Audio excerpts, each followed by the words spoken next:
Estamos de volta com o Doutor Me Consulta aqui pelo SBT, o seu programa que traz muita informação sobre saúde, bem-estar e prevenção. Participe do nosso programa. Se você tem alguma dúvida sobre qualquer tipo de doença, compartilhe conosco.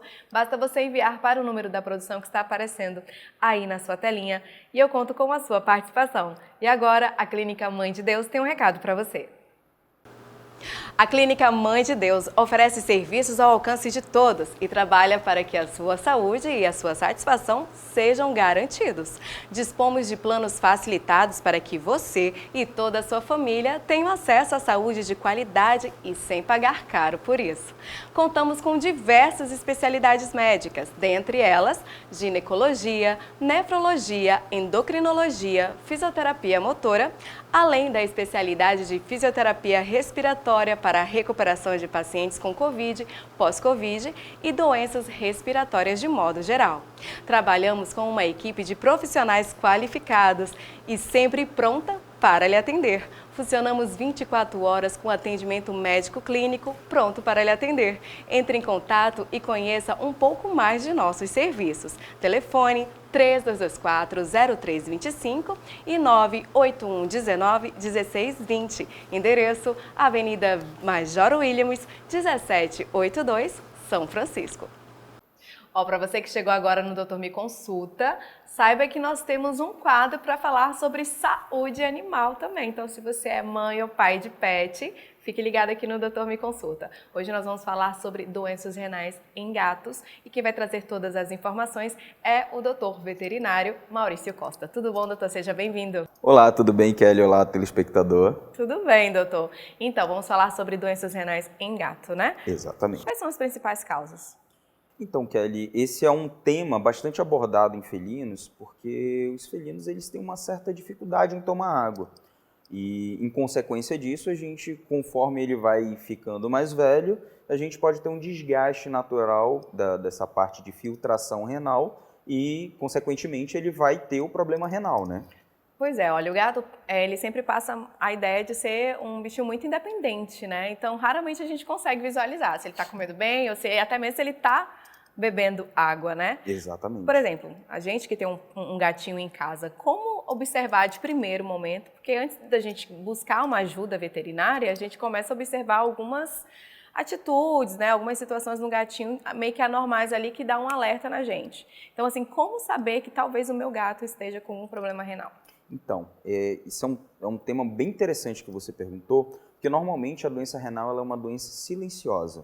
Ela não vai apresentar alguns sintomas, na verdade, quando ela começar a apresentar é porque o caso já está mais sério.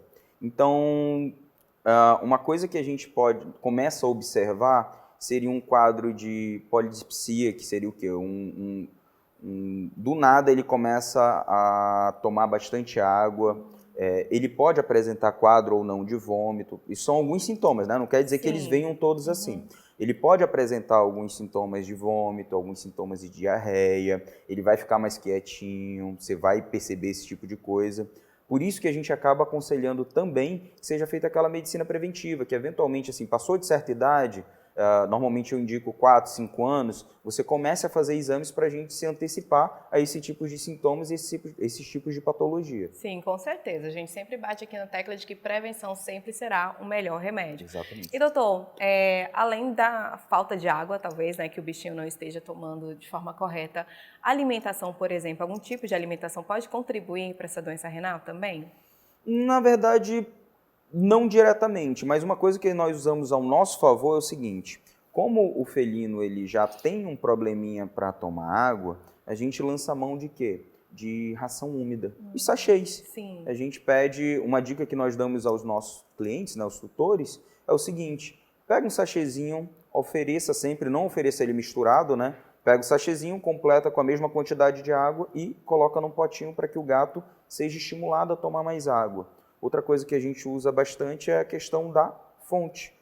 Aquelas fontezinhas de água que ela fica rodando, isso tem gatos que geram estímulo de tomar água, então isso acaba ajudando na questão da falha, né, da falta de água. E ó, essa minha pergunta tem tudo a ver com a participação do Hugo, nosso telespectador, que encaminhou uma pergunta aqui ao doutor Maurício Costa. E ele pergunta o seguinte, doutor. O Hugo diz o seguinte, ele é do bairro Asa Branca e ele fala: dizem que os sachês ajudam a evitar esses tipos de doenças. É mito ou verdade? Verdade. Na verdade, assim, o felino, ele, como eu falei, né, ele normalmente ele evita mais tomar água. E nós podemos lançar mão disso, fazendo a introdução de mais água junto com o sachê. Então, é normal, é indicado que você dê um sachê por dia para cada animal, entendeu? Então, isso vai estimular com que ele tome mais água e vai ficar tranquilo. Ó, temos mais uma participação, doutor. É a Joana, ela é do bairro Cambará, e ela pergunta o seguinte: é mais comum em macho ou em fêmea? E como identificar também? Então, Joana, né? Isso. Então, Joana, a gente não tem um dado correto com relação a isso. Ele pode aparecer em macho ou em fêmea. Na verdade, o grande problema que a gente observa é a questão do manejo mesmo. Então, não tem uma especificidade se vai aparecer mais em macho ou em fêmea. A questão do manejo. Por que eu falo manejo?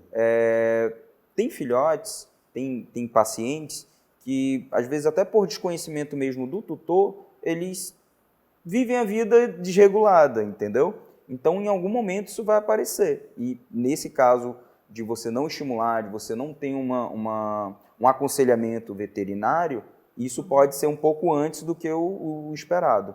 E, doutor, como é que é a incidência, né, desse tipo de doença com os gatinhos? Então, nós temos estudos que indicam que 70%, até 70% de gatos acima de 12 anos, eles podem desenvolver uma predisposição, eles podem desenvolver algum problema renal, né? E a gente tem que levar em consideração também alguns gatos de raça. Algumas raças, ela têm, de fato, uma predisposição a esse problema, né? Então, a gente pede para que seja... Por isso que eu bato tanto na tecla da questão do exame pré, né? Porque o diagnóstico, como ela é uma doença silenciosa, o diagnóstico se dá através de anamnese e exames, né? Então, fazendo os exames que vai realmente descobrir se o gatinho ele tem ou não essa disfunção nos rins, não é isso? Exatamente. A gente faz coleta do sangue, manda para o laboratório, analisa, e em cima disso a gente consegue ter uma noção de como é que está. Eu faço normalmente uma analogia para que o nosso telespectador entenda que o rim ele vai funcionar como se fosse um filtro de café. Imagina que você tem aquele filtrozinho de papel de café, e aí, só que imagina que você está há 12 anos filtrando aquilo ali. Chega um momento que esse filtro ele começa a apresentar buracos. E esses buracos que uma vez já foram, vamos colocar como se fosse o rim, essas falhas que aconteceram uma vez nesse rim, ela não retorna. Então, a gente tem que tomar cuidado porque a doença renal aguda, ela é letal. Então, a gente tem que tomar cuidado para que ela não vire aguda, que a aguda vire crônica, né? Sim. E a gente consiga estabilizar. E uma vez que ele tem um problema renal, esse problema ele vai ter que ser mantido até o final da vida. Então, exatamente nesse pontinho que eu queria chegar. Então, quer dizer que a partir do momento que você tem um gatinho e ele é diagnosticado com a doença renal, infelizmente não tem mais cura. O que o tutor pode fazer é manter os cuidados, controlar a doença junto ao veterinário. Exatamente. Não se trata daquela questão assim, ele mostrou uma insuficiência renal e agora melhorou, vou parar o medicamento. Não, é um medicamento que vai seguir até o fim da vida desse paciente. Entendi, é um acompanhamento Exatamente. longo, né? Para quê? Para evitar que haja uma lesão e isso aumente o problema renal dele. E Deus o livre via óbito, né? Exatamente. Ninguém quer perder seus bichinhos de estimação. A gente trata como filho, né, doutor? Exato. E, doutor, para esse tratamento, né, ele é só medicamentoso ou tem momentos assim, tem situações que chegam à intervenção cirúrgica? Então, Kelly, cada caso é um caso, tá? A gente está falando aqui num problema de insuficiência renal, mas dentro da insuficiência renal, ela pode ter alguns subdiagnósticos. Por exemplo, ele pode ter uma insuficiência renal devido a um cisto renal, e aí sim a gente vai ter que entrar com procedimento cirúrgico, pode ser por causa de um cálculo renal. Cada caso é um caso, sim. Mas a grosso modo, a insuficiência renal ela é tratada com internação e equilíbrio de todas aquelas disfunções que estão acontecendo por causa dessa falha no rim. Doutor, olha, muito obrigada pela sua participação. Obrigado a você, Kelly. Olha, se você quiser esclarecer mais dúvidas sobre a saúde do seu bichinho de estimação, você pode também estar se direcionando até o Miau Centro Veterinário. Lá o Dr. Maurício Costa vai estar aguardando por você para esclarecer todas as dúvidas e estar cuidando aí muito bem do seu bichinho de estimação, tá? O telefone e o endereço da clínica estão aparecendo aí na sua telinha. Mas continue aqui participando do Doutor Me Consulta, encaminhando perguntas e até mesmo sugestões de temas ao nosso veterinário. Eu conto com a sua participação. Por hoje, o Doutor Me Consulta vai ficando por aqui, mas eu volto no próximo programa trazendo muito mais informações para você. Até lá!